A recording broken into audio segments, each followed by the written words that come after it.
마태복음 23장 1절에서 28절.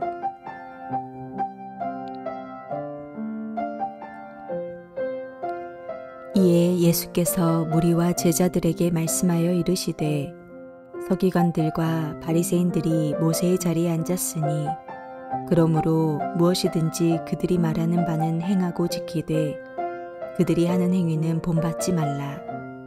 그들은 말만 하고 행하지 아니하며 또 무거운 짐을 묶어 사람의 어깨에 지우되 자기는 이것을 한 손가락으로도 움직이려 하지 아니하며 그들의 모든 행위를 사람에게 보이고자 하나니 곧 그 경문띠를 넓게 하며 옷수를 길게 하고 잔치의 윗자리와 회당의 높은 자리와 시장에서 문안받는 것과 사람에게 랍비라 칭함을 받는 것을 좋아하느니라.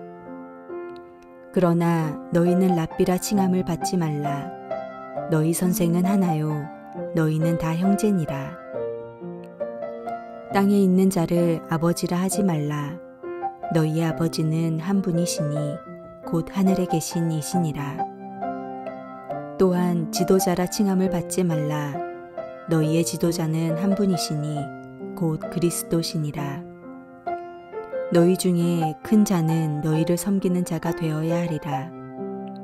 누구든지 자기를 높이는 자는 낮아지고 누구든지 자기를 낮추는 자는 높아지리라.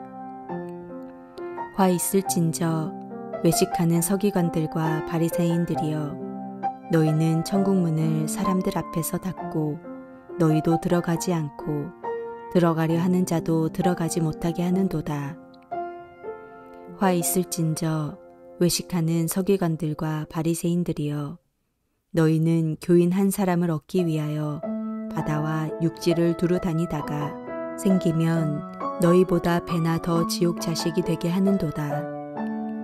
화 있을진저 눈먼 인도자여, 너희가 말하되 누구든지 성전으로 맹세하면 아무 일 없거니와 성전에 금으로 맹세하면 지킬지라 하는도다. 어리석은 맹인들이여, 어느 것이 크냐? 그 금이냐? 그 금을 거룩하게 하는 성전이냐?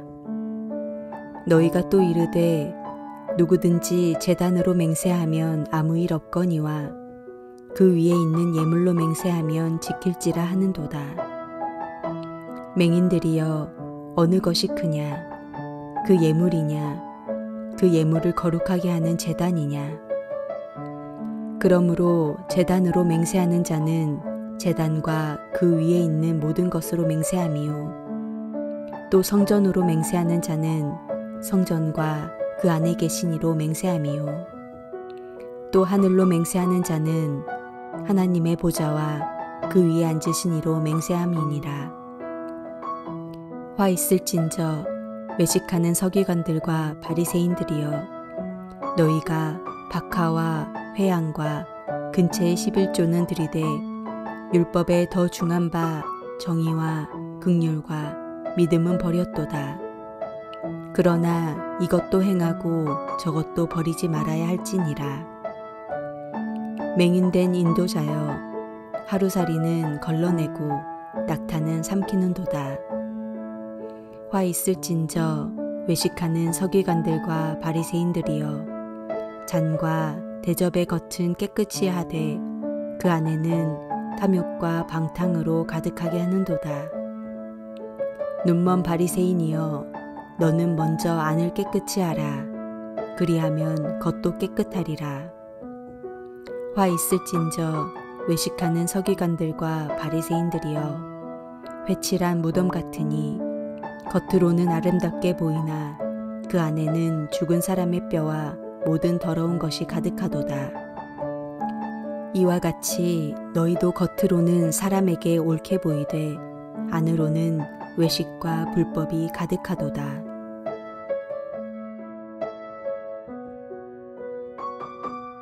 우리가 복음서를 통해서 만나는 예수님에 대한 인상은 온화하고 따뜻한 분이라는 것입니다.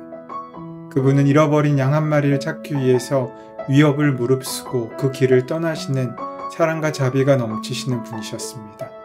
사람들을 책망하기보다는 위로하셨습니다. 그런데 오늘 본문에 설명하고 있는 예수님은 전혀 다른 모습을 보여주십니다. 구약의 예언자처럼 사람들의 위선을 날카롭게 지적하고 있으십니다. 지금 그 예수님의 책망을 받는 사람들은 율법학자들과 바리새인들입니다. 율법학자들은 요즘으로 말하면 하나님의 말씀을 전문적으로 연구하는 신학자들입니다. 그들은 유대인들의 거룩한 책들을 바르게 해석하고 필사하는 일을 주로 했습니다. 바리새인들은 요즘 말로 말하면 신앙생활과 일상생활의 모범이 되는 교회의 지도자들이라고 할 수 있습니다. 바리새인이란 단어의 뜻은 구별된 사람입니다. 초기 기독교에서 예수를 믿는 사람을 구별된 무리라는 뜻의 하기오스, 즉 성도라고 불렀는데 그 의미가 비슷합니다. 바리새인들은 유대교의 율법을 실제 삶에서 철저하게 실천하는 사람들이었습니다. 율법은 모든 유대인들에게 중요했지만 바리새인들의 율법 준수는 타의 추종을 불허했습니다. 글로 쓰여진 율법뿐만 아니라 귀로 들은 율법도 철저하게 지켰습니다. 앞에서 언급한 율법학자들은 학문적으로 권위가 있었다면 바리새인들은 율법의 실천으로 권위가 있었습니다. 오늘 설교 본문인 마태복음 23장의 말씀은 서기관과 바리새인들이 등장합니다. 예수님이 제자들에게 말씀을 전하시는 그 자리에 그들이 와 있었습니다. 예수님께서는 이렇게 많은 사람들에게 존경을 받았던 율법학자들과 바리새인들을 책망하셨습니다. 개인적으로 그들을 불러서 넌지시 충고하신 것이 아니라 공개적으로 그들의 잘못을 지적하십니다. 예수님이 지적한 그들의 잘못이 구체적으로 무엇입니까? 2절 말씀에 그들은 모세의 자리에 앉았다고 합니다. 모세의 자리는 율법을 가르치는 자리입니다. 아마 그곳이 회당이었던 것 같습니다. 예수님은 그들의 말은 받아들이고 그들의 행위는 본받지 말라고 말씀하셨습니다. 말은 그럴듯하지만 행동이 그 말을 따라가지 못한다는 뜻입니다. 그들은 말만 하고 실제로 행동하지 않았다고 합니다. 남을 가르치기는 좋아하는 사람들의 특징은 말과 행동이 일치하지 않는다는 것입니다. 알미, 행동을 지배하지 않기 때문에 일어나는 삶의 태도입니다. 말은 화려하고 번들을 하지만 실천은 따르지 않습니다. 2000년 전이나 지금이나 선생 티를 내는 사람들은 똑같습니다. 그들은 무거운 짐을 남의 어깨에 메워주기만 하고 손가락 하나 까딱하지 않는다고 합니다. 사람들이 감당할 수 없는 임무를 맡긴다는 뜻입니다. 사람이 원래 그렇습니다. 무언가 다른 사람보다 성취한 게 많은 사람들은 다른 사람에게도 자기와 비슷한 수준의 부담을 요구합니다. 남에게 내세울 것이 많은 부모들은 일반적으로 자식에게도 그런 종류의 부담을 줍니다. 신앙생활에서도 목사들은 자신의 기준으로 신자들에게 신앙적인 짐을 떠맡길 때가 있습니다. 기도하라, 헌금하라, 전도하라, 순종하라 라는 말입니다. 물론 그러한 순종과 헌신이 우리 삶 가운데 필요하지만 나는 하지 않고 내 삶의 특수성으로 하고 있는 일들을 모든 사람에게 짐지우고 있다면 그것은 잘못된 것이라고 할 수 있습니다. 그리고 그들이 하는 일은 모두 남에게 보이기 위한 것이라고 합니다. 율법학자들과 바리새인들은 율법이 적힌 천을 옷에 달고 다니고 집에서 곳곳에 달았습니다. 요즘식으로 바꾸면 가운이나 박사 가운을 입고 길거리를 다니는 형국입니다. 그들은 실제로 많은 노력을 기울였습니다. 매일 정해진 시간 드리는 기도와 성서 일과와 금식과 11조 생활에 투철했습니다. 문제는 그들의 모든 신앙적인 노력이 자랑의 구실이 되었다는 것입니다. 율법학자들과 바리새인들은 당시의 기준으로 놓고 볼 때는 상대적으로 모범적인 사람들이었습니다. 절대적인 기준으로 따진다면 문제가 있었겠지만 평균적으로 본다면 그들은 그래도 괜찮은 사람들입니다. 그들은 말씀을 따라 살려고 애쓰는 사람이었고 노력도 있었고 성실함도 있었습니다. 그들의 수고와 그들의 노력으로 유대교의 영적인 부분이 지탱되었다는 것도 사실입니다. 유대교의 경전과 경건 생활이 그들의 손에 의해 전승되기도 했습니다. 그들은 유대교와 유대 공동체를 영적으로 지탱해주는 버팀목이었습니다. 하지만 그들의 문제는 신앙의 모습과 열심에 있지 않았습니다. 문제는 그들의 마음과 그들의 삶에 있었다는 것입니다. 삶으로 뒷받침되지 않는 말씀은 공허합니다. 사람들이 예수님의 가르침에 놀랐던 것은 말씀과 삶이 틈없이 일치했었기 때문입니다. 예수님께서 비판한 서기관들과 바리새인들의 삶을 요약하면 자기 확장의 욕망과 사회적 존경의 추구가 될 것입니다.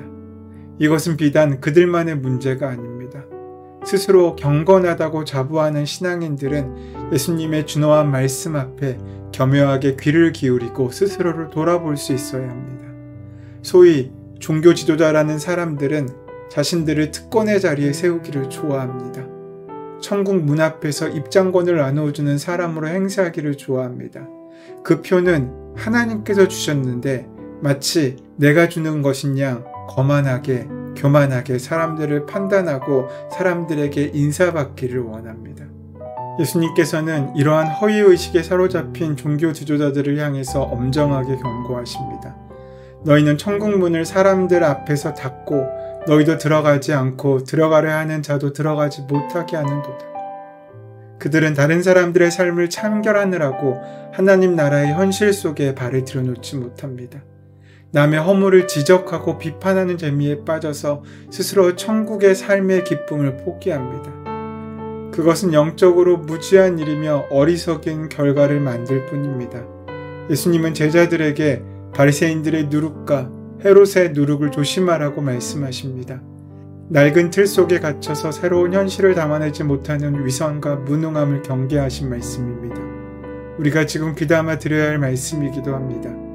저명한 종교인들의 이름이 길바닥에 버려진 맛이른 소금처럼 사람들의 발에 질밟히고 있는 암담한 현실을 우리는 지금 목도하고 있습니다. 마태복음 기자가 전하는 메시지의 결론은 자기를 낮추는 자가 되어야 한다는 것입니다. 우리를 스스로 낮추지 않는 한 하나님께서 우리를 높이실 수가 없기 때문입니다. 자기를 낮춘다고 해서 나중에 높아지는 것은 아닐 수도 있습니다. 나중에 높아지기 위해서 지금 자기를 낮추라는 말씀도 아닙니다. 자기를 낮추는 것 자체가 이미 높아진 것입니다. 이것이 말이 될 수 있는 것은 하나님과의 일치를 통해서 가능합니다. 하나님께서 우리와 함께 하시면 우리의 깊이는 우리의 높이로 바뀝니다. 하나님의 은혜의 손길 가운데 우리 삶 가운데 하나님이 드러나시기 위하여 스스로 낮아진 자의 삶을 살아가는 사람들의 삶 가운데 우리는 하나님이 높아지심을 통하여 우리 스스로 하나님의 은혜를 높이 만나고 경험하는 존귀한 삶을 시작할 수 있는 것입니다. 위선은 자기를 높이는 것이며 그것으로는 하나님과의 일치에 들어갈 수 없습니다. 거꾸로 하나님과의 일치를 경험한 사람들은 자신을 높일 수가 없습니다. 왜냐하면 이 세상에서 가장 낮은 자리인 십자가에서 처형당했지만 죽은 자들로부터 부활하신 예수님을 통해서 낮은 자리가 곧 높은 자리라는 삶의 역설적인 신비를 경험할 수 있기 때문입니다. 여러분, 우리 삶을 돌아보십시오. 여러분의 겉모습이 아니라 여러분의 속사람을 보십시오. 여러분의 마음이 지금 어디에 있습니까? 여러분의 마음은 지금 여러분이 있는 그 자리에서 하나님께서 원하시는 그 자리를 지키고 있습니까?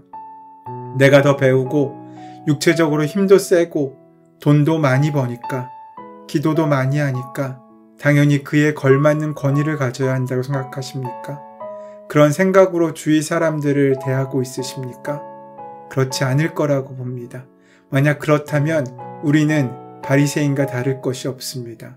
남들보다 더 많은 율법을 알고 있다고 해서 우리가 더 거룩한 삶을 사는 것이 아닙니다.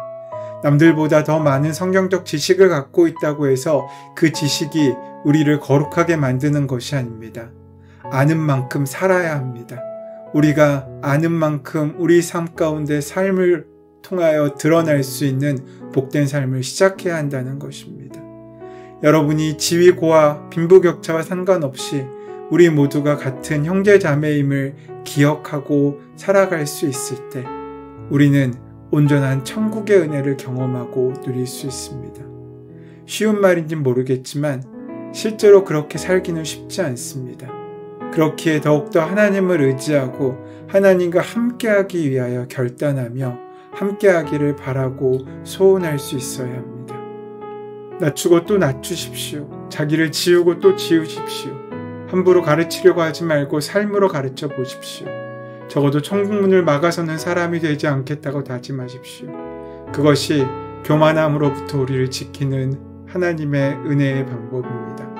하나님의 도우심으로 날마다 우리의 삶이 맑아지고 깊어져 하나님의 귀한 천국에 이르는 복된 삶을 사시기를 소원하고 축원합니다.